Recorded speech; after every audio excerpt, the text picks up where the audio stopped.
परिचय। बच्चों, आज हम जानते हैं कि हमें जीवन के लिए ऊर्जा की आवश्यकता होती है और भोजन ऊर्जा का प्राथमिक स्रोत है। आप जानते हैं कि भोजन की पाचन क्रिया मुख से ही प्रारंभ हो जाती है, लेकिन ऊर्जा अवशोषण की प्रक्रिया प्रमुख रूप से छोटी आंत में शुरू होती है। हाँ, भोजन मुख के बाद ग्रसिका से होकर अमाशय में जाता है, जहां प्रोटीन का पाचन शुरू होता है और उसके बाद भोजन छोटी आंत में प्रवेश करता है, जहां से अपचित भोजन बड़ी आंत में चला जाता है और उसके बाद मल द्वार के द्वारा शरीर से बाहर उत्सर्जित किया जाता है। भोजन के पाचन के बाद पचित भोजन से पोषक अवशोषित कर लिए जाते हैं। इसलिए इस मॉड्यूल में हम पाचन एवं अवशोषण के विषय में सीखेंगे।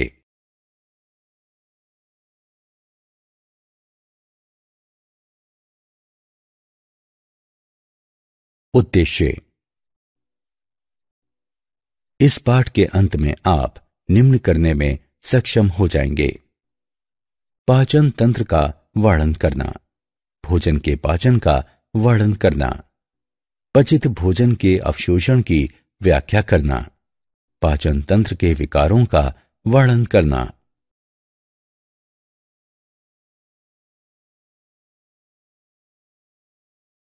पाचन तंत्र। मनुष्य के पाचन तंत्र में आहार नली एवं पाचक ग्रंथियां होती हैं। आहार नली विभिन्न व्यास वाली एक नलिका यानी ट्यूब होती है। इसकी लंबाई 8 से 10 मीटर होती है। हमारे आहार नली का पहला अंग मुंह होता है। ये अनुप्रस्थ काट के जैसा होता है।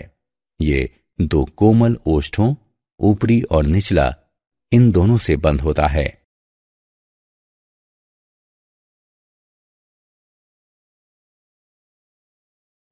मुख या मुख गुहा एवं तालु। मुख या मुख गुहा, इसमें पर्याप्त जगह होती है, जो ऊपर से तालु, नीचे से गले और दोनों किनारों पर जबड़े से घिरी होती है। तालु ये मुख गुहा के छत का काम करती है तथा इसको नासिका कोश से अलग करती है। ये 2 भागों में विभाजित होती है: कठोर तालु और कोमल तालु। कठोर तालु, इसे अस्थियों द्वारा सहारा प्रदान किया जाता है और इस पर झुर्रियां कहलाने वाले अनुप्रस्थ कटक होते हैं। ये चर्वण के दौरान भोजन को सही स्थिति में रखते हैं। कोमल तालु, ये तालु का पश्च भाग है। इसकी चिकनी सतह के कारण भोजन निगलना आसान हो जाता है। इसका पश्च स्वतंत्र सिरा एक छोटे से फ्लैप, अली जिह्वा या मृदु तालु के रूप में नीचे लटकता रहता है।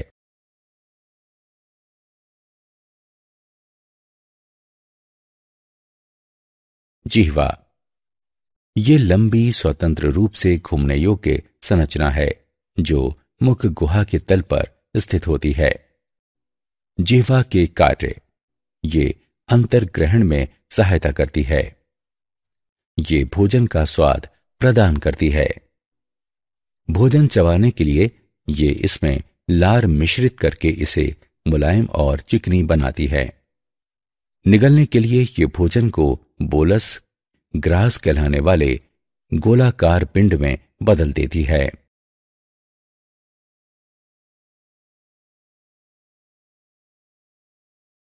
दांत। दांत अर्धवृत्ताकार चाप के रूप में दोनों जबड़ों पर स्थित होते हैं। दांत गर्तिका या दंत कोष्टिका कहलाने वाली गर्त में अंतः स्थापित होते हैं। दांत 2 समूहों में निकलते हैं: अस्थायी दांत या दूध के दांत यानी पाती दांत और स्थायी दांत। मानव दांत द्विबार दंती होते हैं क्योंकि मनुष्यों में दूध के दांत स्थायी दांतों से प्रतिस्थापित हो जाते हैं। दांत 4 प्रकार के होते हैं: कृंतक, रदनक, अग्र चणवर्णक और चरोणक। स्थायी दांत समूह में 32 दांत होते हैं।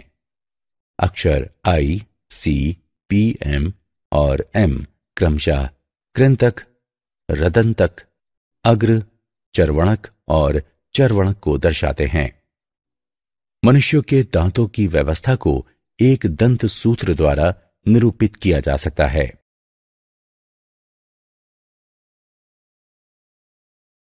ग्रसनी।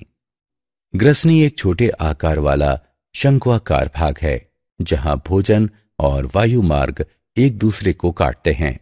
इसमें निम्न छिद्र होते हैं: दो नासा छिद्र या आंतरिक रंध्र, दो यूरेस्टिकी नलिकाओं के छिद्र, ग्रासिका ग्रास नली का छिद्र, श्वासदार कंठ या श्वास नली का छिद्र और ग्रसनी में मुख गुहा का छिद्र। नासा ग्रसनी नासा कक्ष के पीछे स्थित होती है और इसमें आंतरिक रंध्र होते हैं। मुख ग्रसनी मुख गुहा के पीछे स्थित होती है और ये भोजन ग्रास का मार्ग है। ग्रसनी काकल ग्रसनी का सबसे निचला भाग है और इसमें दो छिद्र होते हैं: श्वासद्वार और ग्रासिका। श्वासद्वार श्वास नली में स्थित होता है और भोजन ग्रास निकलने के दौरान एक पत्ती जैसी उपास्थीमय संरचना घांटी ढक्कन द्वारा बंद हो जाता है। जब भोजन निगल लिया जाता है तब श्वास नली के छिद्र अलिजीवा द्वारा बंद हो जाते हैं।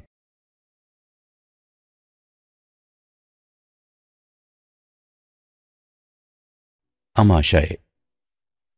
अमाशय उदर गुहा के ऊपरी भाग में डायाफ्राम के नीचे स्थित होता है।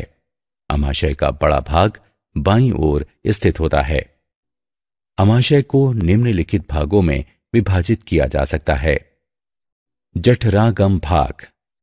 ग्रासिका जठरागम कहलाने वाले एक छिद्र द्वारा जठरागम भाग में खुलती है। ये जठरागम रोधनी नामक एक कपाट द्वारा घिरा होता है। ये जठरागम कपाट के ऊपर उभरा हुआ होता है और फंडस कहलाता है। काप्रस या काय, ये अमाशय का मध्य भाग है। जठर निर्गमी भाग, ये अमाशय का निचला भाग है जो छोटी आंत में खुलता है।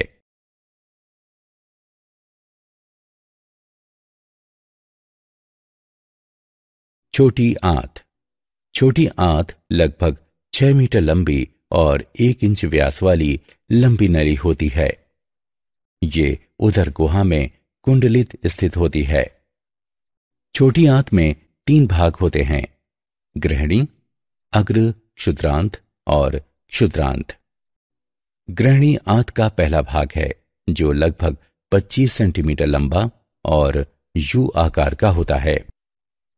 अग्र क्षुद्रांत लगभग 2.5 मीटर लंबी और ग्रहणी की तुलना में संकरी होती है। अग्र क्षुद्रांत और क्षुद्रांत में स्पष्ट कटखंडन नहीं होते हैं।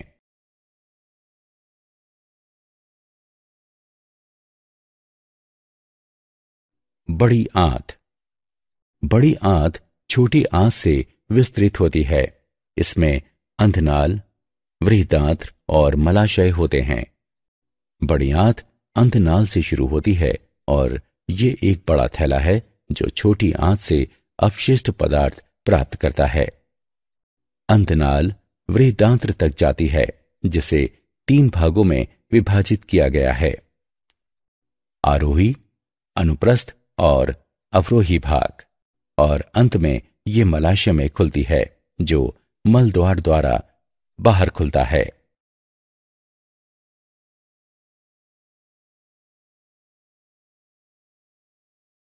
आहार नाल की दीवार में स्तर। आहार नाल की दीवार में 4 स्तर होते हैं: सिरोसा, मस्कुलरिस, सबम्यूकोसा और म्यूकोसा। सिरोसा सबसे बाहरी परत है जो कुछ संयोजी ऊतकों से बनी होती है। पाचन तंत्र में मस्कुलरिस आंतरिक वर्तुल और बाह्य अनुदैर्ध्य चिकनी पेशियों की बनी होती है। आंतरिक वर्तुल परत तंग सप्रेल में व्यवस्थित होती है जबकि बाह्य अनुदैर्ध्य परत शिथिल सप्रेल में व्यवस्थित होती है। सब म्यूकोसा परत अनियमित सघन संयोजी ऊतक की बनी होती है। इसमें रुधिर, लसिका वाहिनियां और तंत्रिका जालक होते हैं। म्यूकोसा आहार नाल की दीवार की सबसे भीतरी परत है, जो 4 सुस्पष्ट ऊतक परतों की बनी होती है। म्यूकस उपकला, लेमिना प्रोप्रिया, श्लेष्मिका, म्यूकोसी परत और म्यूकोसी परत जिसमें विविध म्यूकस स्रावित करने वाली ग्रंथियां होती हैं। म्यूकोसी परत का विशेष रूप से महत्व है क्योंकि ये नम आंतरिक सतह की देखभाल करती है, जो आहार नाल की सबसे भीतरी परत को चिकना बनाती है। भोजन ग्रास के आगे बढ़ने की गति को सुगम बनाती है और मोटे खाद्य पदार्थों से म्यूकोसी घर्षण की रोकथाम करती है।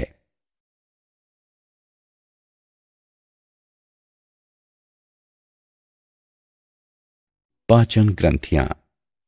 आहारनाल से संबंधित 3 पाचन ग्रंथियों में लार ग्रंथियां, यकृत और अग्नाशय शामिल होते हैं।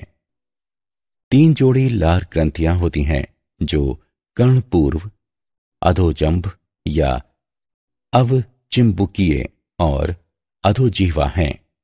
ये लार स्रावित करती हैं जो वाहिनियों से होकर मुख में पहुंचती हैं। लार में एमाइलेज एंजाइम होता है जो स्टार्च के जल अपघटन को उत्प्रेरित करता है। यकृत शरीर की सबसे बड़ी ग्रंथि है। ये उदर के ऊपरी भाग में ठीक डायाफ्राम के नीचे स्थित होता है। यकृत पालिका यकृत की संरचनात्मक इकाई है और इसमें यकृत कोशिकाएं होती हैं। प्रत्येक पालिका को आच्छादित करने वाला पतला संयोजी ऊतक ग्लिनसस पालिका कहलाता है। पित्तरस यकृत की कोशिकाओं द्वारा स्रावित किया जाता है और पित्ताशय में जमा होता है। पित्तरस पीला, हरा, प्रकृति में क्षारीय होता है। पित्त वसा का इमल्सीकरण करता है जिससे उसे छोटे कणों में तोड़ने में मदद मिलती है। पित्ताशय की नलिका और यकृत नलिका मिलकर मूल पित्त वाहिनी बनाती हैं। अग्नाशय शरीर का दूसरा सबसे बड़ा भाग है। ये अग्नाशयी रस स्रावित करता है जिसमें पाचन एंजाइम होते हैं। इनमें प्रोटीन के विखंडन के लिए ट्रिप्सिन और काइमोट्रिप्सिन तथा पॉलीसैकेराइड इत्यादि के विखंडन के लिए एमाइलेज शामिल हैं।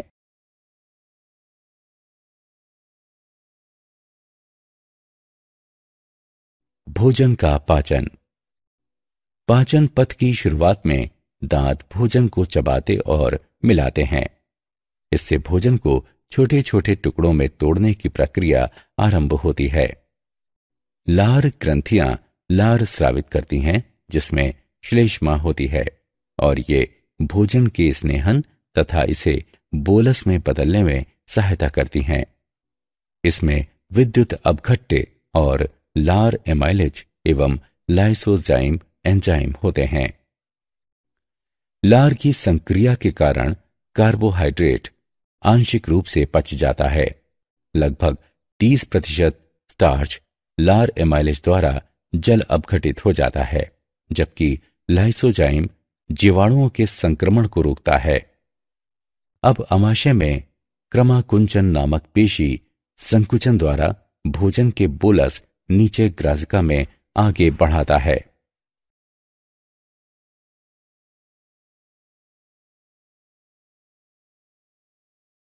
भोजन का पाचन। इसके बाद भोजन आमाशय में पहुंचता है। आमाशय की पेशी दीवार की ब्लोडन गति के कारण भोजन अम्लीय जठर रस के साथ मिश्रित हो जाता है और ये काइम कहलाता है। आमाशय का अस्तर हाइड्रोक्लोरिक अम्ल तथा प्रोटीन का पाचन करने वाला पेप्सिन नामक एंजाइम उत्पन्न करता है।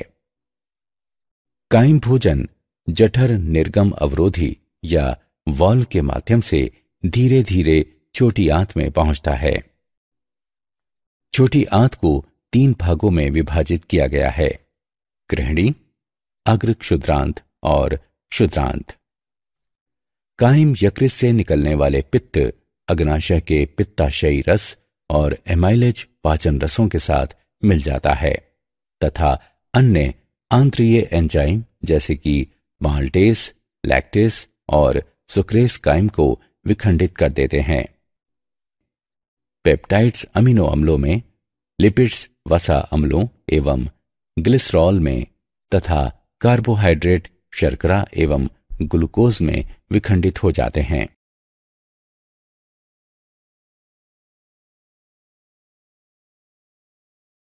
भोजन का पाचन। अपचित तथा अनावशोषित भोजन बड़ी आंत में चला जाता है।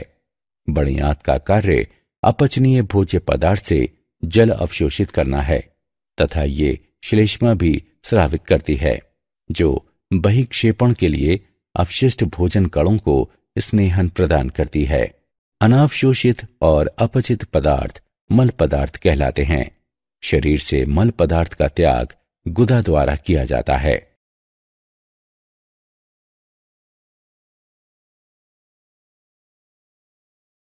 पाचित उत्पादों का अवशोषण। अंतिम उत्पादों का जठरांत से रुधिर या लसिका तक का परिवहन अवशोषण है।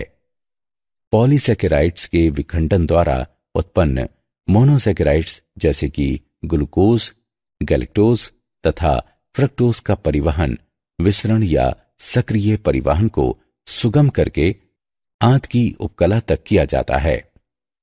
सरल विसरण प्रक्रिया द्वारा शर्करा रक्त प्रवाह में पहुंचती है। जल का परिवहन परासरण प्रवणता द्वारा किया जाता है। पेप्टाइड खंड जो प्रोटीन के विखंडन के कारण बनते हैं, मुक्त अमीनो अम्लों के लिए पचाए जाते हैं। मुक्त अमीनो अम्ल द्वितीयक सक्रिय परिवहन द्वारा उपकला में प्रवेश करते हैं और सरल विसरण द्वारा ये छोड़ दिए जाते हैं। वसा अम्ल और ग्लिसरॉल का परिवहन मिसेल नामक सूक्ष्म बूंदों के रूप में होता है। मिसेल आंतरिक म्यूकोसा में चले जाते हैं। ये पुनः काइलोमाइक्रोन नामक सूक्ष्म प्रोटीन में संरचित होकर अंकुरों की लसिका वाहिनियों में चले जाते हैं। उसके बाद अवशोषित पदार्थ रुधिर प्रवाह में मुक्त कर दिए जाते हैं। सभी अवशोषित पदार्थ ऊतक और अंगों में समाविष्ट हो जाते हैं और ये प्रक्रिया स्वांगीकरण कहलाती है।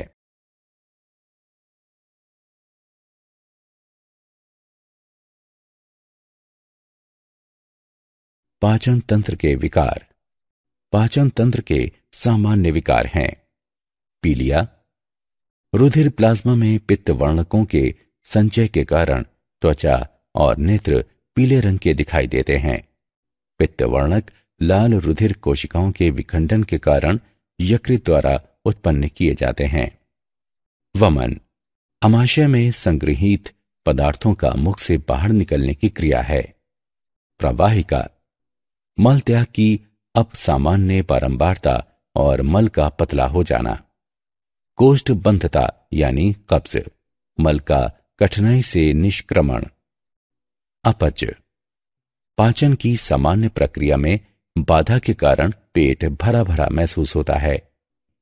अपच का कारण एंजाइम स्राव में कमी, व्यग्रता, अधिक भोजन करना एवं मसालेदार भोजन है।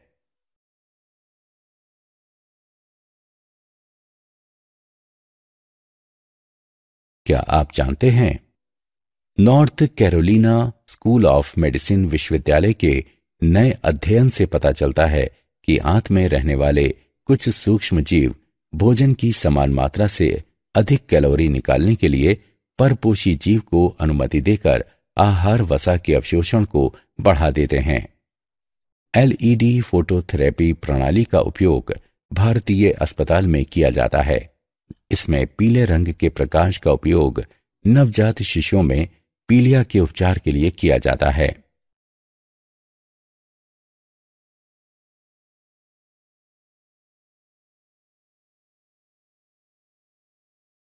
सारांश। आइए हमने जो कुछ सीखा है उसे संक्षेप में दोहराएं। मानव पाचन तंत्र आहार नाल और पाचन ग्रंथियों का बना होता है। मुख गुहा में पर्याप्त जगह होती है जो ऊपर से तालू, नीचे से गले और दोनों किनारों पर जबड़ों से घिरी होती है। दांतों के स्थायी समूह में 32 दांत होते हैं। ग्रसनी एक छोटे आकार वाला शंक्वाकार भाग है जहां भोजन और वायु मार्ग एक दूसरे को काटते हैं। अमाशय को जठरागम भाग, काप्रस या काय और जठर निर्गमी भाग में विभाजित किया जा सकता है। छोटी आंत में ग्रहणी, अग्र क्षुद्रांत और क्षुद्रांत होते हैं।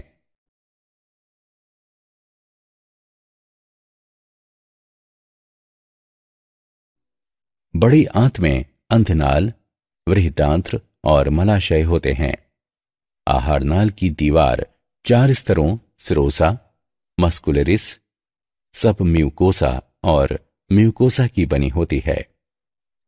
लार ग्रंथियां यकृत और अग्नाशय पाचन ग्रंथियां हैं।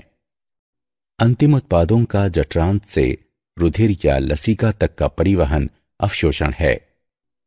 पाचन तंत्र के सामान्य विकार पीलिया, वमन, प्रवाहिका, कब्ज और अपच हैं।